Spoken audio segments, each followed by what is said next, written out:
Look for your bitch, you can't find it. Ay, I'll fuck your bitch in her mama. Ay, she's on my dick, I might sign it. Ay, that's the reason that I got it. Ay. Just landed. We starving. Alright, so we about to head to one of my favorite spots in Miami, Sunday's Eatery. Trick Daddy spot. And we here with Miguel behind the camera. We about to go smash.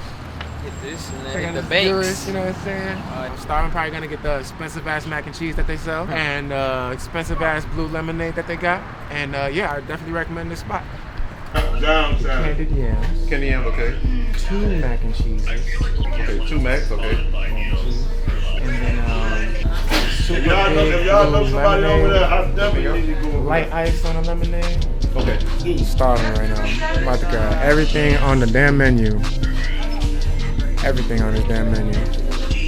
Starving. Shout out to Trick Daddy. Say that. All right. So explain that again. Dropping sauce. Hold it. You trying to give him the H Corp sauce? I might not even put it out. This might just be OnlyFans material. Oh shit. All right. So I've heard this directly from. I can give you the reference, but I know 2 people that have done this. So basically, in their own counties, they go to the city hall and they'll look at the registries that show discontinued, bad standing LLCs, right? That have been just unclaimed, unpaid for. And so it's similar to like a tax lien where people have back property taxes and you can basically front the money. And if no one else contests it, it's yours, right? Property's yours free and clear. A lot of times, depending on the state, right? In this case, we'd be doing that for LLCs, paying all those annual franchise taxes that they're lagging on, and then claiming, yo, this is ours, right? It's just a 30 to 60 day process, and if no one responds, and you find out how they don't respond by calling the number and seeing that they don't pick up, right? Because it's usually an old number, old landline, or a voice over IP number that they expired. So they're really, the chances of them having any sort of, dispute is close to none. Then you'd be picking off LLCs, aged LLCs off the actual, city hall database, owning them, and that's why you can go sell the aged corps in good standing on your own, right? They're not gonna have the tax documents. You can go and set that up, right, on your own, and then you basically do a transfer. When someone wants to get, that's like a whole package though. If they don't want just the good standing documents, they want bank, relationships involved, you would put them on as a partner and like migrate joint account and then wean yourself off of it later.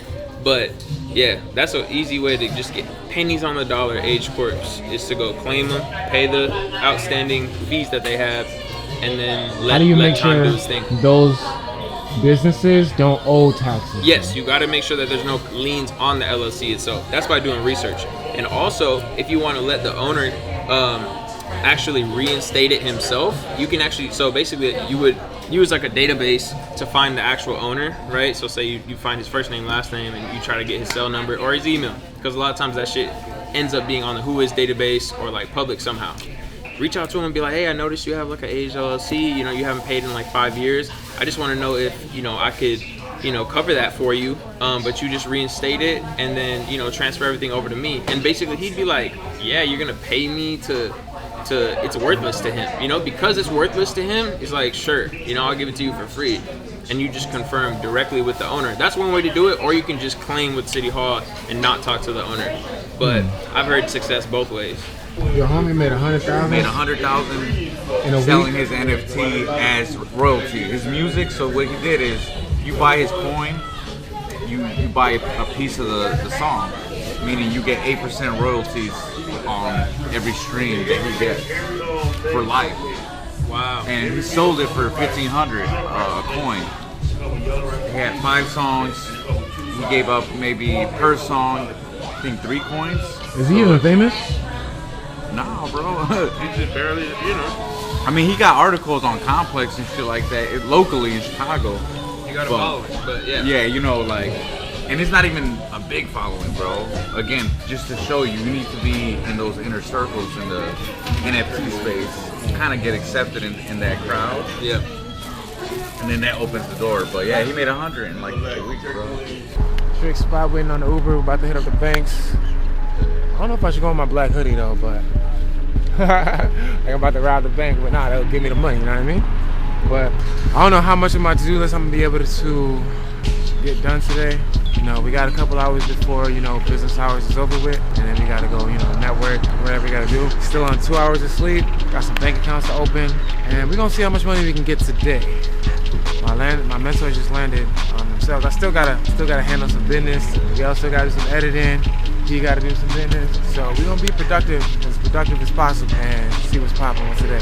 Alright, yo, we in Florida. I'm saying with my twin, we speaking the same language, you know what I'm saying? Like, you would have thought it's our own language with this credit. Long story short, we plotting about what we're about to do. We're trying to like plan our route to hit all these different banks before closing hours or whatever, before business hours expires. So it's about like 1:21 p.m. right now. It's on a Wednesday, and we're doing a last minute research on which banks are doing the soft pulls. We're going on the soft pull tour, and we're about to run it up. About to get this bag. We're talking lines of credit, credit cards, whatever. I'm confident in the numbers that I can do. I can do 6 figures down here with the 800s, and we going strong, we going hard. We're not gonna waste no more time. Just wanted to recalibrate real quick before we walk into the banks.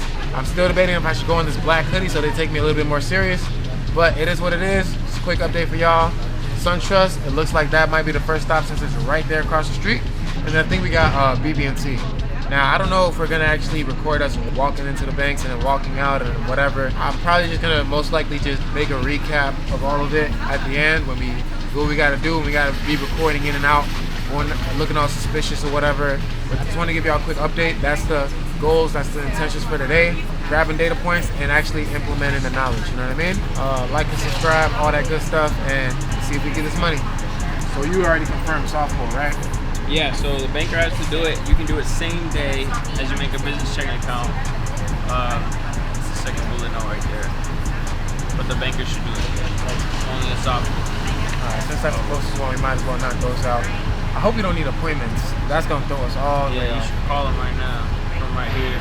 Say, is it cool if I just walk in? For a business account, sometimes it takes like 30 minutes. You're gonna spell it. It's spelled Alright guys, so the rest of this video is pretty much just us calling the bank ahead of time so that we're prepared to open up business bank accounts. And we had a list of banks that do soft inquiries.